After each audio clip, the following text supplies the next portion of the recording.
ఆ సన్నబియ్యం సన్నాసి చాలా పెద్ద తప్పు చేశాడు. రాజకీయాలకి ఎటువంటి సంబంధం లేని మన తల్లిని శాసనసభ సాక్షిగా అవమానించాడు. ఆ సన్నబియ్యం సన్నాసికి చెప్తున్నా, బ్రదర్ 9 నెలలు వచ్చేది మేమే.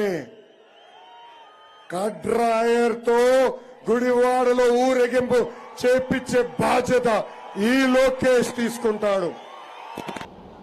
వస్తున్నాడు మరొక 3 నెలలు గుడివాడలో అడుగు పెడుతున్నాడు ఆరోగ్యం బాగు చేసుకుని. ఎవడొస్తాడో రండి కడ్రాయి మీద నడిపిస్తాకి, నన్ను ఎవడొస్తాడో కడ్రాయి మీద నడిపిస్తాకి. గుండె ఆపరేషన్ చేయించుకున్నాడు, అన్ని సరి చేయించుకున్నాడు, ఆరోగ్యంగా మరొక 3 నెలల్లో వస్తున్నాడు. వచ్చాక ఎవడొస్తాడో రండి అండర్ మీద నడిపించండి చూస్తాం.